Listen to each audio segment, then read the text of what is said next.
Hello दोस्तों, students career में आप सभी साथियों का स्वागत है। यूपी ट्रिपल एससी पेट को लेकर के रिवीजन क्लासेस में हम आज आप लोगों के बीच सिंधु घाटी सभ्यता को लेकर आए हैं और इससे संबंधित जो मोस्ट इम्पोर्टेंट क्वेश्चंस जहाँ से बनते हैं उन टॉपिक्स को हम रिवीजन के रूप में पढ़ेंगे। साथियों, बात करें अगर सिंधु घाटी सभ्यता की, तो सिंधु घाटी सभ्यता को हम कई नामों से जानते हैं। जैसे इसे हम सिंधु घाटी सभ्यता कह लेते हैं, इसे हम केवल सिंधु घाटी भी कहते हैं, इसे हम हड़प्पा सभ्यता के नाम से भी जानते हैं। सिंधु घाटी सभ्यता का समय पीरियड देखें तो इसे हम 2600 ईसा पूर्व से लेकर के 2700 ईसा पूर्व के आसपास मानते हैं। सिंधु घाटी सभ्यता की बात की जाए तो ये इसकी खुदाई का जहाँ तक प्रश्न है तो आप देखेंगे कि दयाराम साहनी के नेतृत्व में सबसे पहले 1920-21 के दौरान सबसे पहले इस पर काम किया जाना शुरू किया गया था। सिंधु घाटी सभ्यता के विस्तार की बात की जाए तो ये पाकिस्तान और भारत में सम्मिलित रूप से फैली हुई है।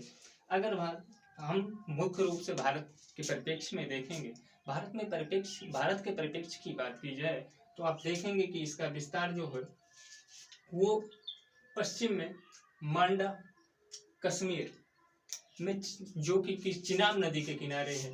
वही बात हम सिंधु घाटी सभ्यता के विस्तार के पश्चिमी छोर की बात करें तो पश्चिमी छोर नहीं, दक्षिणी छोर की बात करें तो ये महाराष्ट्र में प्रवरा नदी के किनारे जो दैमाबाद है वहां तक फैला हुआ।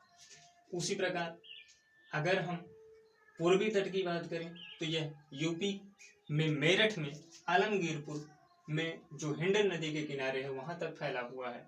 और उसी प्रकार अगर हम बात करें दक्षिणी छोर का तो पश्चिमी छोर का तो यह सुतकांगेडोर जो कि वर्तमान पाकिस्तान में पाया जाता है, यह दास्त नदी के किनारे है, यहाँ पाया जाता है, ये यहाँ तक फैला हुआ है। अगर बात करें हम सिंधु घाटी सभ्यता में अब तक खोजे गए लगभग स्थलों की तो वो लगभग 1000 स्थल खोजे जा चुके हैं। साथियों, छोटे बड़े 1000 स्थलों में से अगर हम मुख्य स्थलों की बात करें तो आप देखेंगे कि मुख्य स्थलों में लोथल हुआ, कालीबंगा हुआ, धौलावीरा हुआ, राखीगढ़ी जो हरियाणा में है, हरियाणा के हिसार जिले में पाया जाता है, यह घग्गर नदी के किनारे है। बात करें हम हड़प्पा की तो यह वर्तमान पाकिस्तान में है, रावी नदी के किनारे। बात करें मोहनजोदड़ो की तो मोहनजोदड़ो पाकिस्तान में ही वर्तमान में अवस्थित है, यह सिंधु नदी के किनारे है। चन्हूदड़ो है। इस प्रकार से ये मुख्य स्थल हैं। अगर मुख्य स्थल की बात करें तो यहाँ से हमारे परीक्षाओं में हमारे आयोगों द्वारा, चाहे वो यूपी ट्रिपल एससी हो या शिक्षा आयोग हो या आप देखेंगे लोक सेवा आयोग है, जहाँ से अधिकतर प्रश्न पूछे गए हैं उन पर हम सब चर्चाएं करेंगे। बात करें तो आप देखते हैं कि सबसे अधिक प्रश्न जो हैं वो सिंधु सभ्यता में उनके स्थलों से संबंधित, वो कहाँ पाए जाते हैं, वर्तमान में कहाँ अवस्थित है और वहां से हमें कौन कौन से साक्ष्य प्राप्त हुए हैं, यहाँ से प्रश्न बार बार जो आयोगों में पूछे जाते हैं। तो इस रिवीजन क्लास में हम उन्हीं पर फोकस करेंगे। बात करें अगर लोथल की तो लोथल जो है एक ऐसा गुजरात में, भारत के गुजरात राज्य में भगवा नदी के किनारे पाया जाता है। लोथल सिंधु घाटी सभ्यता का एक ऐसा स्थल है जिसे हम बंदरगाह के रूप में भी देखते हैं। यहाँ से हमारा ईरान और इराक वाले क्षेत्र से व्यापार भी हुआ करता था। यहाँ से हमें साक्ष्य के रूप में जो मिला था सिंधु घाटी सभ्यता में वो चावल थे, बाजरा था, अग्निकुंड मिला था। यहाँ हमें युगल समाधियां देखने को मिली थी। उसके बाद अगर हम बात करें कालीबंगा की, तो कालीबंगा राजस्थान में घग्गर नदी के किनारे अवस्थित है। यहाँ से हमें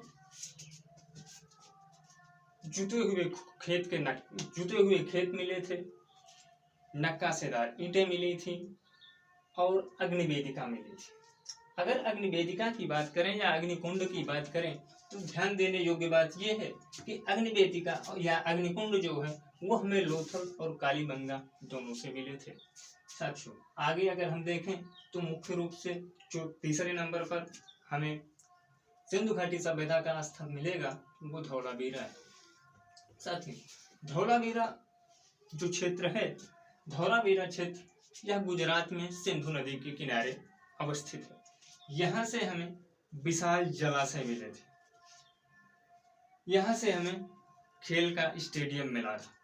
ये चीजें हमें बताती हैं, ये साक्ष्य या ये स्थितियां, जो चीजें हमें इन स्थलों से प्राप्त हुई हैं साक्ष्य के रूप में, ये चीजें हमें बताती हैं कि सिंधु घाटी सभ्यता जो है ये बहुत ही विकसित सभ्यता थी, नगरीय सभ्यता थी। यहाँ की स्थितियां, यहाँ की ये पाए जाने वाले साक्ष्य ये प्रदर्शित करते हैं कि सिंधु घाटी सभ्यता एक नगरीय और विस्तृत सभ्यता थी। आगे बात करें राखीगढ़ी की, जो कि हरियाणा में हिसार जिले में पाया जाता है। ये घग्गर नदी के किनारे अवस्थित है। यहाँ से हमें कंकाल के साक्ष्य मिले थे। इसके बाद बात अगर हम ये चारों जो स्थल हैं, ये चारों स्थल हमारे भारत में पाए जाते हैं। वर्तमान समय में ये चारों स्थल भारत में पाए जाते हैं। नीचे के जो तीन हड़प्पा, मोहनजोदड़ो और चंदूदड़ो हैं, ये तीनों स्थल जो हैं ये वर्तमान में पाकिस्तान में पाए जाते हैं। अगर बात हम हड़प्पा की करें तो हड़प्पा जो है ये पाकिस्तान में रावी नदी के किनारे, जो कि रावी नदी के बाएं तट पर पाया जाता है, अवस्थित है। यहाँ से हमें सिंधु घाटी सभ्यता के में टीलों के साक्ष्य मिले थे। गेहूं और जौ, ये जो मुख्य खाद्य पदार्थ थे वो हमें हड़प्पा, जो कि वर्तमान पाकिस्तान में अवस्थित है, यहीं से प्राप्त हुए थे, गेहूं और जौ। बात करें अगर पीतल के सिक्कों की, पीतल के बने इक्का के, जो कि बैलों के सहारे चला करते थे, ये भी हमें यहीं से मिले हैं। उसके बाद नगर आता है मोहनजोदड़ो, बहुत ही महत्वपूर्ण नगर है। हड़प्पा और मोहनजोदड़ो सिंधु घाटी सभ्यता का बहुत ही महत्वपूर्ण नगर है। अगर सिंधु घाटी सभ्यता में मोहनजोदड़ो की बात करें तो ये वर्तमान पाकिस्तान में सिंधु नदी के किनारे अवस्थित है। साथियों, मोहनजोदड़ो एक ऐसा स्थल है जहां से हमें स्नानागार मिला था, जहां से हमें कांस्य के नर्तकी की मूर्ति मिली थी, कांस्य की बनी नर्तकी की मूर्ति मिली थी, और यहीं हमें विशाल अन्नागार भी मिला था। मोहनजोदड़ो और हड़प्पा सिंधु घाटी सभ्यता के जो जुड़वा नगर कहे जाते हैं। साथियों, इसके बाद अगर हम बात करें चन्नूदड़ो की, तो चन्नूदड़ो जो है यह भी वर्तमान में पाकिस्तान में भी है, और पाकिस्तान में ही है और सिंधु नदी के किनारे। साथियों, चीजें रिवीजन की है, इसलिए ये बहुत ही शॉर्ट फॉर्म में दिया गया और एक एक बिंदु इसमें इस तरह से नोट डाउन किया गया है कि एक एक बिंदु को आप देखेंगे तो सीधे सीधे यहाँ से प्रश्न पूछे गए हैं। जैसे बात अगर हम मोहनजोदड़ो की या चन्नूदड़ो की करें तो सीधे प्रश्न बन सकता है कि ये कहाँ पाया जाता है वर्तमान में, या किस नदी के किनारे पाया जाता है। तो आप देखेंगे कि बिल्कुल पॉइंट टू पॉइंट लिखा गया है कि चन्नूदड़ो जो है वो पाकिस्तान में सिंधु नदी के किनारे पाया जाता है। आप देखते हैं कि इन्हीं स्थलों से आप देखेंगे कि साक्ष्य के रूप में बार बार क्वेश्चन आयोगों द्वारा पूछे जाते हैं। आप देखें बिल्कुल पॉइंट टू पॉइंट, देखिए हमने लिखा है चन्नूदड़ो पाकिस्तान सिंधु नदी के किनारे, और इनसे जो साक्ष्य हमें मिले हैं वो आप देखेंगे कई बार देखेंगे आप में अलग अलग आयोगों द्वारा अनेकों बार पूछा गया है कि मनके बनाने का कारखाना सिंधु घाटी के किस स्थल द्वारा प्राप्त किया गया है? तो देखिए सीधे सीधे हमने पॉइंट बना करके लिख दिया है कि चन्हूदड़ों द्वारा मनके बनाने का कारखाना, चन्हूदड़ों में मनके बनाने का कारखाना जो है वो साक्ष्य के रूप में पाया गया है। और यहीं से लिखने के रूप में दवात का हमें दवात का साक्ष्य मिला है कि सिंधु घाटी सभ्यता के लोग लिखने के रूप में दवात का भी इस्तेमाल किया करते थे। इसके बाद अगर देखें हम तो सिंधु घाटी सभ्यता से और क्वेश्चन जो बनते हैं, अगर इन चीजों को हम छोड़ दें, जैसे आपने देखा कि इसके विस्तार की बात की जाए तो उत्तर में मांडा कश्मीर चिनाब नदी के किनारे, दक्षिण में दैमाबाद महाराष्ट्र प्रवरा नदी के किनारे, उत्तर में आलमगीरपुर यूपी हिंडन नदी के किनारे, तथा दक्षिण में पश्चिम में सुतगांगडोर जो कि वर्तमान में पाकिस्तान में है, दस्त नदी के किनारे पाया जाता है। इस तरीके से अगर इन चीजों को हम देख लें और इन स्थलों को देख लें और स्थल कहाँ पाए जाते हैं, वर्तमान में कहाँ अवस्थित हैं, फिर ये कहाँ किस नदी के किनारे हैं, इन चीजों को अगर हम रिवाइज और पढ़ लेते हैं तो सीधे सीधे यहाँ से आपको एग्जाम में क्वेश्चन देखने को मिलेंगे। ये 2-3 पॉइंट देखने के बाद जब आप देखेंगे तो क्वेश्चन पूछे जाते हैं उत्खननकर्ताओं से। जैसे आप देखेंगे कि जो स्थल पाए गए हैं, हड़प्पा हुआ, मोहनजोदड़ो हुआ, कालीबंगा हुआ, धौलावीरा हुआ, ये स्थलों का उत्खनन जब हुआ तो इनके उत्खननकर्ता कौन है, क्वेश्चन यहाँ से भी पूछा जाता है।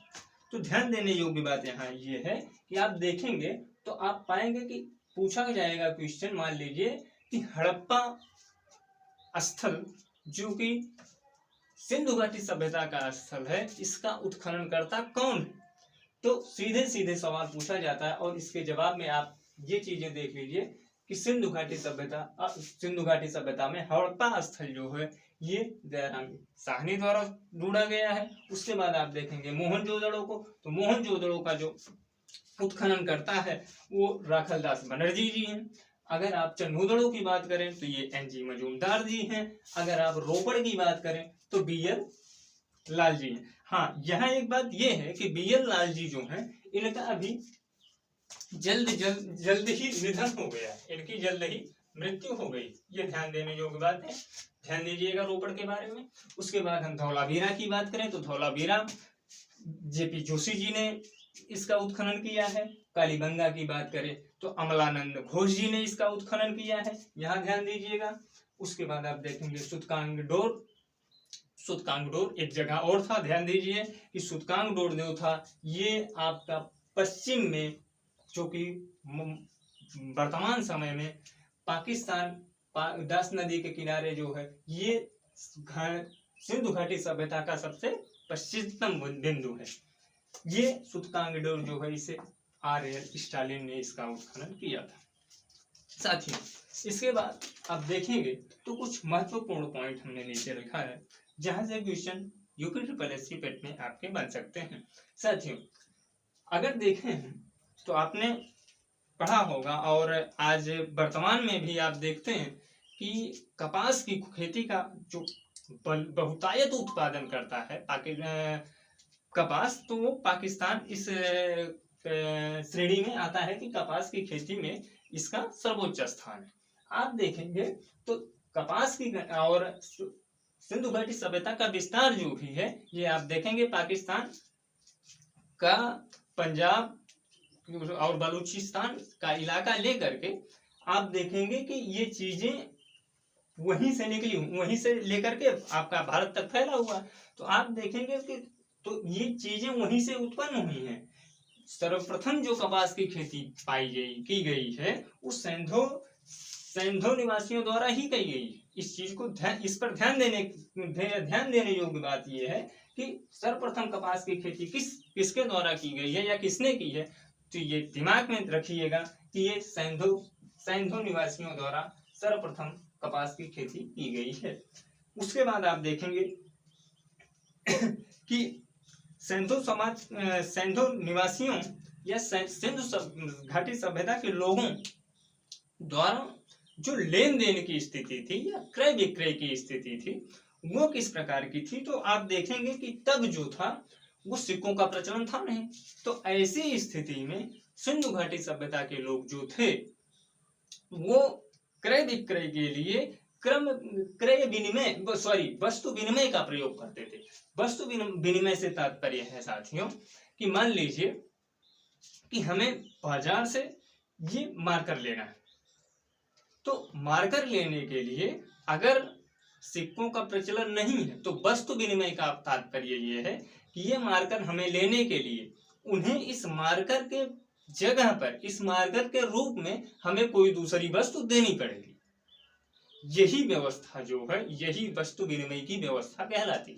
तो सिंधु घाटी के सभ्यता के लोग जो थे वो किसी वस्तु को लेने के लिए एक दूसरी वस्तु से दे दिया करते थे। इस पद्धति से वो क्रय विक्रय की व्यवस्था, क्रय विक्रय किया करते थे।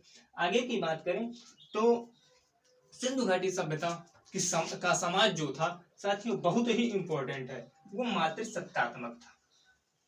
सिंधु घाटी सभ्यता का समाज मातृसत्तात्मक था। इस चीज को ध्यान दीजिएगा साथियों। अगर सिंधु घाटी सभ्यता के लोगों के भोजन की बात करें तो वह मुख्यतः गेहूं और जौ था। या ध्यान दीजिएगा साथियों, गेहूं और जौ जो इनका मुख्य भोजन था वो कहां से पाया गया था? ध्यान दीजिएगा साथियों, वो हड़प्पा से पाया गया था। लिंक कीजिएगा कि देखिए गेहूं और जौ था, गेहूं और जौ जो है वो सिंधु घाटी सभ्यता के हड़प्पा स्थल से पाया गया था, जो कि सिंधु घाटी सभ्यता के निवासियों का मुख्य भोजन था। ध्यान दीजिएगा, लिंक कीजिएगा। उसके बाद आप देखेंगे कि ये सभ्यता जो थी वो नगरीय सभ्यता थी। साथियों इतना मैटर जो है आपके सामने सिंधु घाटी सभ्यता से देखेंगे आप, पॉइंट टू पॉइंट एक एक चीजें जो दी गई हैं वो सीधे सीधे एग्जाम्स में पूछी जाती है।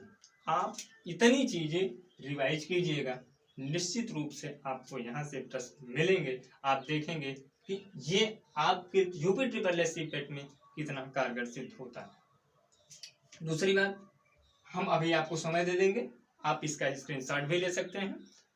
हट जाते हैं।